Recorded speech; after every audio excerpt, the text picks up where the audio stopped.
How y'all doing? It's Ron. I'm going to tell you about what I did today with the Nikon Z50 Mark II. Now this is fastly becoming one of my favorite little cameras from Nikon, okay?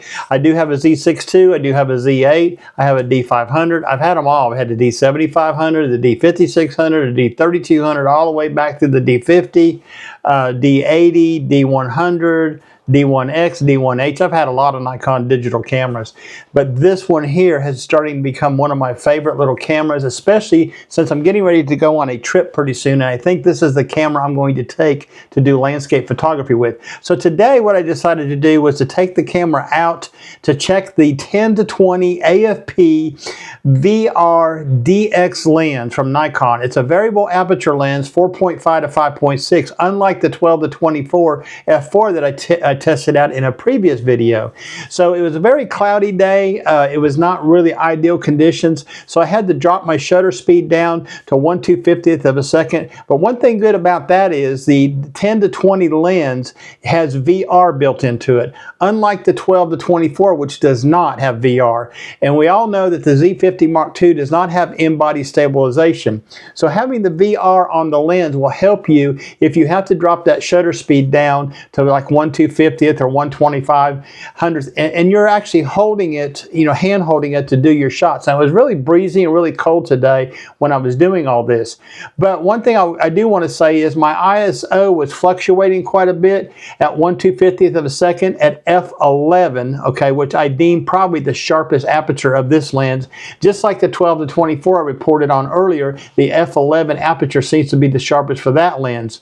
Anyways, the ISO on today was getting up there a little bit into the 1000, 2000, and even on a few of these images, 4000 range. But what we're going to do is we're going to go into Lightroom. I'm going to show you the photographs I took today. We're going to edit a few of them on the video so you can see what I'm doing. And we're going to talk about the ISO noise in this and how well this camera really does handle noise compared to some of the older camera models that use this same sensor, like the D7500 and the D500. Anybody who owns a D500 knows what I'm talking about. When you try to shoot above 3200 ISO, the noise gets a little bit unbearable and kind of hard to manage in software. This camera right here seems to do a really good job, and I've been watching some videos on it from some other people, and even one guy in particular, and y'all may know who I'm talking about, Hudson Henry, mentioned that he actually pushes the ISO to 10,000 on this little camera and is able to clean it up quite nicely in Lightroom.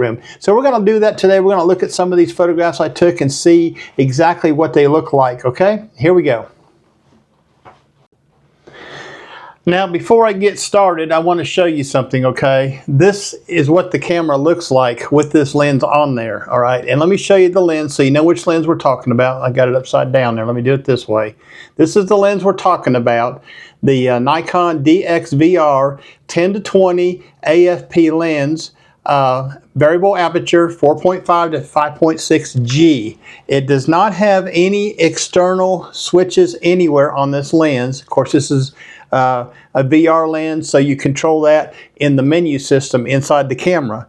So I just wanted to show you that.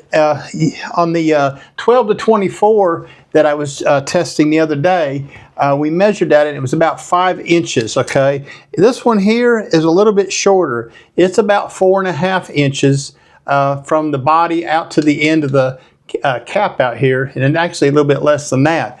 One thing about it though, the 12-24, when you zoomed it, it was internal zoom. The lens did not change. But on this one here, the lens actually moves in and out, okay, like this, okay? See it moving? So when you zoom, this is 20 millimeters and this takes it to 10. So it moves, but it does not turn the barrel. Now, another good thing about these lenses, this one here and the 12-24 versus the 16-50 kit lens, which I really love that lens too, is these here will take standardized filters. This takes a 72 millimeter filter and the 12-24 takes a 77 millimeter filter, where the 16-50 requires a 46 millimeter filter. Now I use the Case Wolverine magnetic filters for my circular polarizer, my ND filters and what have you, and I have adapter rings to go, I use an 82 millimeter filter because I bought the largest filter I needed, which was for the 14 to 30 f4. So I almost lost my train of thought there for a minute. Okay, so I do have adapter rings for 77 millimeter and 72 millimeter to convert that, but I cannot seem to find an adapter, a magnetic adapter for the 46 millimeter to 82 millimeter. They don't make that. What they do make is a 46 to a 72, I think. Well, then you have to add one more on top of that to go from 72 to 82 in order to use my filter. And I really don't want to get into that, okay? I did buy a cheaper Tiffin 46 millimeter screw-on polarizer because I do a lot of waterfall photography, and I do use a polarizer quite often when I do that. But I haven't really got into using that with the 16 to 50 kit lens. But today we're talking about the 10 to 20 AFP F-mount DX VR 4.5 to 5.6 G lens, okay? Okay, here we have the Lightroom catalog open, and what we're going to do is we're going to look at some of the images that I photographed today using the 10 to 20 VR DX lens. Okay, we're going to start here in the Lightroom catalog, and these are some of the images that I photographed using the Nikon Z50 Mark II and the 10 to 20 lens today. And we're going to start right here at this first one I took of this building. And this one here, if I look at the metadata on this was at 10 millimeters, okay? I'm going to make all these photographs available to you in the RAW format on my Google Drive. So at the end of this video, if you'll check the link in the description that I give you, you can download these images, the RAW images, and play with them yourself. But the first thing I'm going to do is just open up the Develop module, go into Basic, and I'm going to hit Auto and let Auto do its thing. And if you'll notice right here, the ISO was at 360 and the shutter speed was at 1/125th of a second at f11, okay? I'm going to zoom in a little bit, and we're going to apply a little bit of sharpening to the image. And you can see there's some noise here. So let's go ahead and apply some noise, Lightroom noise reduction. I'm going to use it at 50%. Hit the Enhance button and let that work. And then we're going to take a closer look. Now I did zoom in and get a better shot of this at 20 millimeters, but I want you to see the two focal lengths, the 10 millimeters and the 20 millimeters, okay? What I'm finding out is that this lens is not, it's got some softness in the outer edges. If you look over here where the church sign is, you can see that it's a little bit out of focus out here, but that's kind of expected for a cheap lens like this. It's not a very expensive lens, okay? But it does a fairly decent job at landscape photography. You know, we're not printing these images out at big megapixels. We're not even using a camera to do that with. This is a walk around landscape type photography camera. You're not spending the money like you would on a Z8 or a Z9. Anyways, I'm going to tweak this just a little bit, okay? And I'm going to increase the exposure, and I'm going to drop the contrast down. I like to drop the contrast down on my images. And that's not such a bad looking image right there. If you wanted to crop it, we could. Let's go ahead and crop that. Let's see if we can get a 16:9 out of that, okay? And we'll do something like this. Try to get that telephone pole out of the way, and maybe that dumpster too. We'll see if we can get that out of the way. This is significantly wider. Look how much we're cropping that now, okay? This is significantly wider than the 12 to 24 lens. It's not a bad image, really, if you look at it. Let's move on to the next image. This one here is at 20 millimeters, standing in the same position. I just zoomed the ring out. Let's hit the auto button on it. And it was at ISO 450, 1/125th of a second, handheld. Let's go ahead and apply some Lightroom denoise. And we'll go ahead and hit the Enhance button. Now this is not a Lightroom class, okay? All I'm doing is showing you how I'm editing these photographs real quickly. And you can play with them too. You can download them and play with them yourself if you want to. And we're going to apply some sharpening. Now I have a preset for sharpening. I have 3 different ones over here. I got heavy, light, and medium. Most of the time on my photographs I use a medium sharpening, and these are my sharpening settings. That's a preset, so the amount is usually 45 the radius is 0.5, and the detail is 100. That's just what I use, okay? So this has had denoise run through it, and look at that. I mean, it's pretty good, really. I mean, it's pretty sharp. And this is a very lightweight lens on this camera, okay? I see myself wanting to use this. Let's look out here at the edge, okay? And even here at the further edges, it's not too bad, okay? That's not cropped or anything. That's at 20 millimeters, okay? This is the 10 millimeter one. That is cropped, and this is the 20. Let's move on to the next image. This is at 10 millimeters right here, 1/125th at ISO 400. We're going to do the same thing. We're going to apply the basic to it. And I just let Lightroom do its thing. We'll go into the detail tab and hit denoise. I normally do my basic edits first and then my denoise. There's a couple rules, schools of thought about that. Some people say you should do your denoise first and then do your edits later. You know, I don't know. This is the way I do it. We're going to go ahead and apply some medium sharpening to that. And it looks like it could be brought up a little bit. So let's do this. Let's go back into the basic tab and let's bring up the exposure a little bit. And now what we're going to do is put a mask on it and mask out the sky. And we're going to reduce the exposure on the sky a little bit, okay? Just to provide a little separation there and bring the highlights back. Okay, so there you go. I want to go ahead and look at that real quick. So let me go up here and get out of the masking. I'm going to click and zoom in. It doesn't look too bad. Let's go ahead and leave that as it is. And let's go to this next photograph. Now this one here, which looks like it's out of level, okay? Let's go ahead and click the auto button and let it level it for us. You notice there's quite a bit of, I've got the camera kind of pointed up at an angle. It's at about 6 foot. It's at my height of my head because there was a chain link fence there.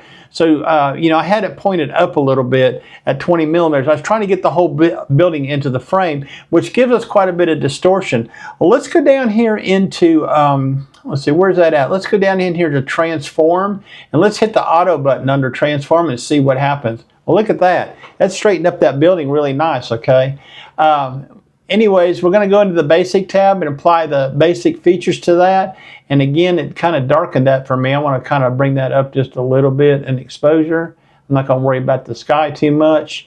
And we're going to go into details. Now, if you look at this one here is at 1250 ISO, quite a bit more ISO than the other one was. Let's go ahead and hit the denoise button. Still leaving it at 50%, okay? On these lower noise images, I don't crank up the denoise past 50 or 65, okay? When I get into higher noises, sometimes I go up to 75 or 80, okay? And we're going to go ahead and apply some medium sharpening to that. And let's have a look at the picture now and see what it looks like. It's not bad, okay? I see a little softness here, but I'm going to attribute that to possibly some camera movement, okay? I was trying to hold it up above my head like this on a chain link fence. So yeah, that could be camera movement based on the previous images I've seen where everything seemed to be kind of sharp. So this is at 10 millimeters, and if you notice there's quite a bit of distortion on that also, okay? So let's go ahead down to that lens correction, not lens correction, when was that at? It was under detail, lens correction. It was under transform. And let's click the auto button under transform. Oh wow, look at that. Look how it cleaned that up really nice, okay? So that's the 10 millimeter shot. This is the 20 millimeter shot. So look, if you're looking for a wide angle, wider than the 16 to 50 for a landscape lens, this 10 to 20 is pretty affordable. I'm going to give you some prices at the end of this video and I'll let you compare this. I know the 12 to 24 is significantly more expensive, okay? Let's move on to this image right here. Let's do the same thing. We'll apply the basic to it. And uh-oh, look at here. There's a dot right there in the photograph. It looks like I might have some sensor dust or something like that on my camera, and that's possible, okay? I've had lenses off and on this camera body. I might need to take my rocket blower and blow that out. Okay, but let's look at this pillar right here. This is at 560 ISO. Let's go ahead and apply some denoise to it. I hope I'm not going too fast for you or following along. I'm trying to make this a very short video. Again, this is not a Lightroom editing video. This is more about the lens. This is at 10 millimeters. We're going to go ahead and give it some sharpening. and it doesn't look too bad. Okay, now if we get down here, even the depth of field is not too bad. This is at f11, and it's sharp, you know, from here down to the second column, down to this third column, and then right about in here somewhere it starts to fall off. But that's a pretty good distance down in through there. You know, again, that could be some camera shake there. I'm not too sure. It's kind of cold out there today. Here's the real test right here. This wall test. This is the one I did with the 12 to 24. I was standing about a foot away from this wall to see if it would focus. I'm going to go ahead and hit the auto button, and I'm going to increase the exposure so we can see it. It is ISO 2200, okay? Let's go ahead and apply some denoise to this. It's a little bit higher ISO, okay? I'm still going to keep it at 50 to see what it does.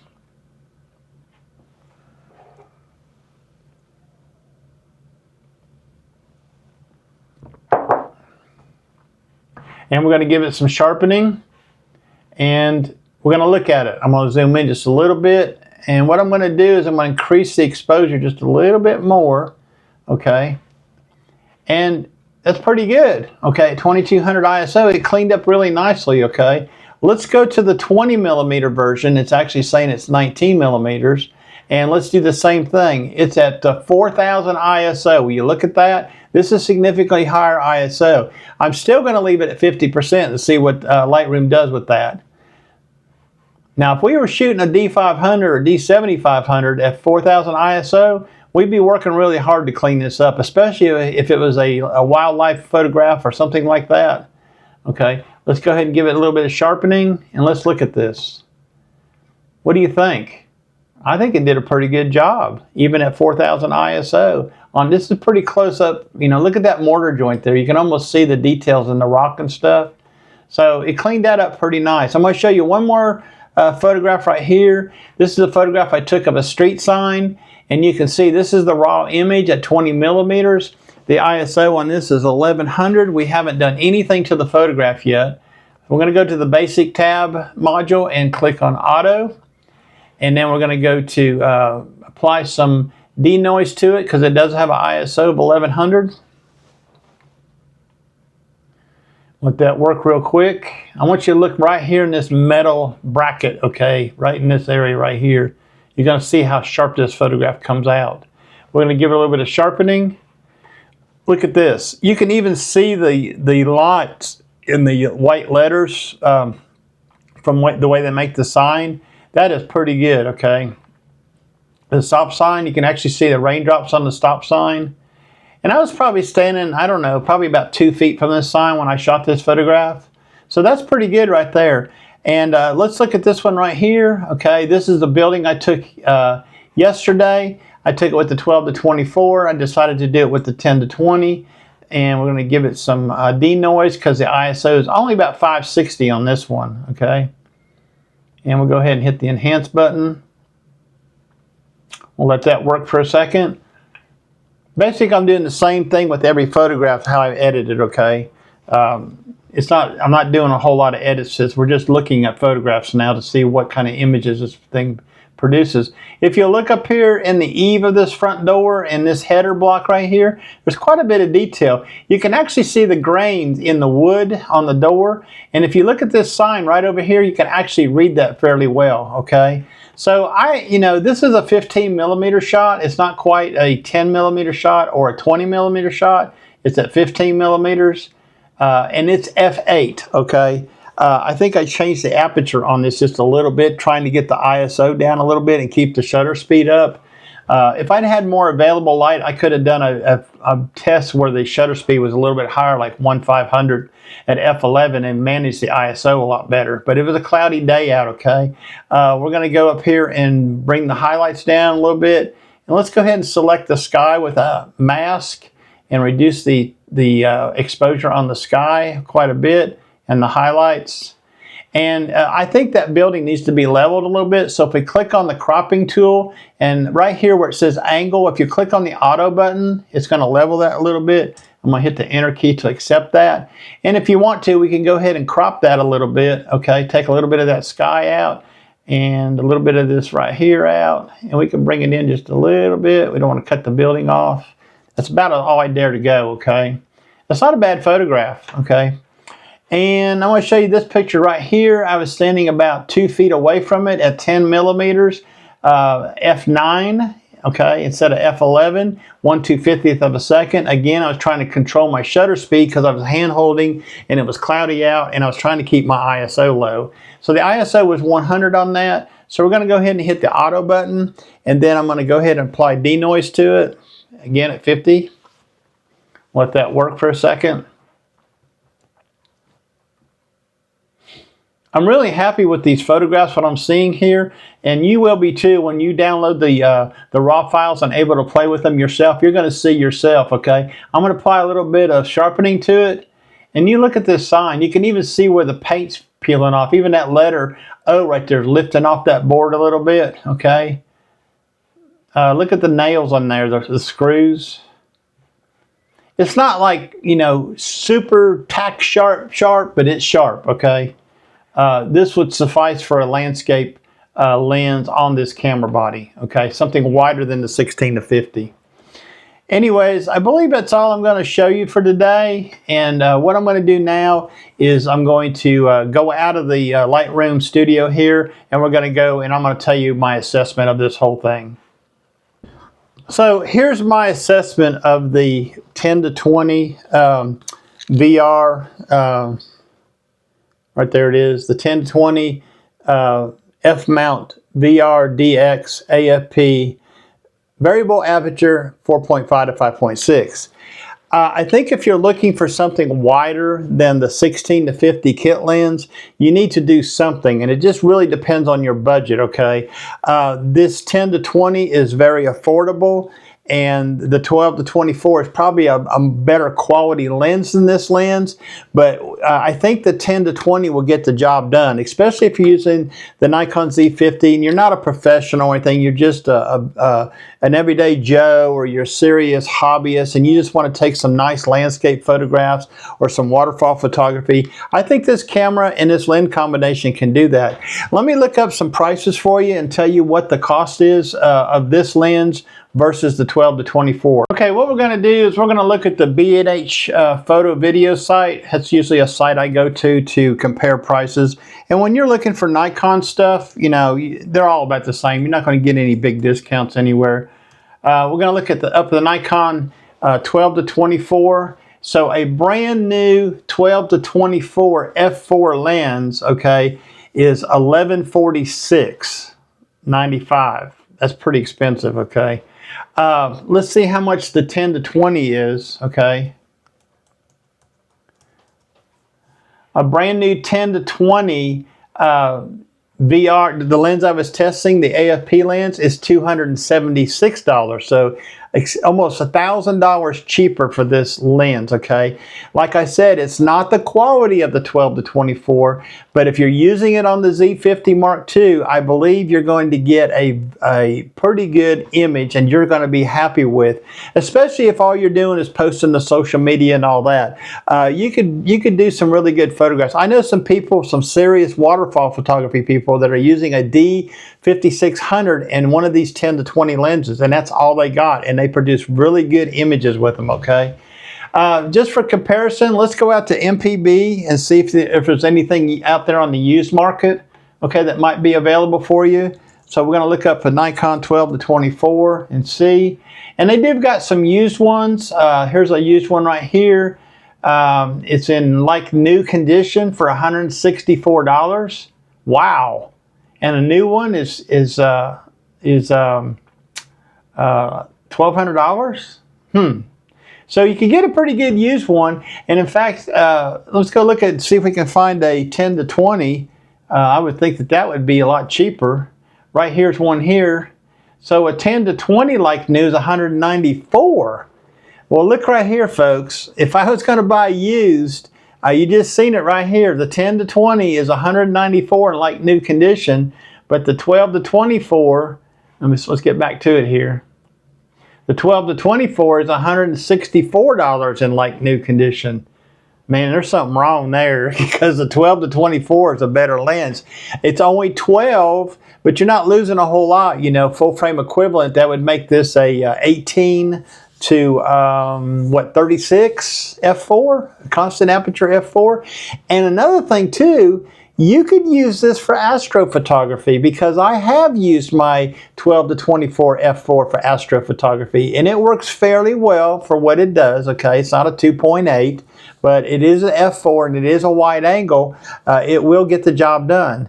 Anyways, there you go. That is the so there you go. That is my assessment of the Nikon 10 to 20 AFP DX lens. As you just seen on the used market on mpb.com, you can get a 12 to 24 for $164. To me, that is a bargain. It is a real big bargain, okay? It's kind of amazing that the 10 to 20 AFP is more expensive on the used market. That part I can't figure out. But when you look at the new prices of them, the new 12 to 24 is about $1,150, and the 10 to 20 is only $275.